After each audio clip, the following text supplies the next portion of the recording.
ഇന്ന് 50ാമത് Indian coast guard ദിനമാണ്. 7500 കിലോമീറ്ററിലധികം ദൈർഘ്യമുള്ള ഇന്ത്യയുടെ തീരദേശം സംരക്ഷിക്കുക എന്ന കടമയാണ് കോസ്റ്റ് ഗാർഡിനുള്ളത്.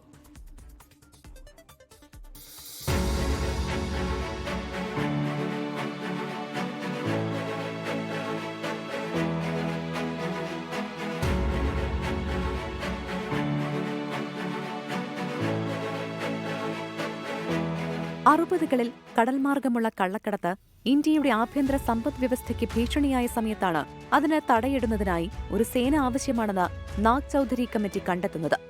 ഈ ദൌത്യത്തിനായി 1973 ഇന്ത്യൻ നാവികസേനാംഗങ്ങളെ നിയമിച്ചുവെങ്കിലും സൈനികേതരമായ ഒരു സേന ഇതിനാവശ്യമാണെന്ന് അന്നത്തെ നാവികസേനാ മേധാവി അഡ്മിറൽ സുരേന്ദ്രനാഥ് കോഹ്ലി സർക്കാരിനെ അറിയിച്ചു. തുടർന്ന് രൂപീകരിച്ച KF റസ്തംജി കമ്മിറ്റിയാണ് 1975 കോസ്റ്റ് ഗാർഡ് രൂപീകരിക്കാൻ ശുപാർശ ചെയ്തത്.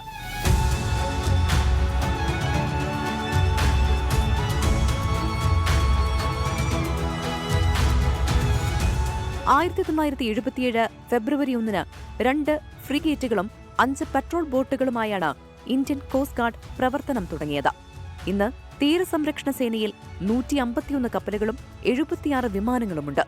2030ഓടെ 200-ലധികം കപ്പലുകളും 100-ലധികം വിമാനങ്ങളും തീരദേശ സേനയ്ക്ക് സ്വന്തമാകും.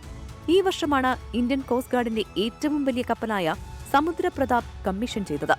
കടൽ മാർഗമുള്ള കള്ളക്കടത്ത് തടയൽ, കടൽ സമ്പത്ത് സംരക്ഷിക്കൽ, മത്സ്യത്തൊഴിലാളികളുടെയും നാവികരുടെയും സംരക്ഷണം, അപകടങ്ങളിലെ രക്ഷാപ്രവർത്തനം തുടങ്ങി നിരവധി ചുമതലകളാണ് കോസ്റ്റ് ഗാർഡിനുള്ളത്.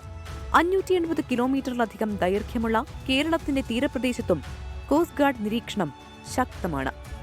Research desk 24.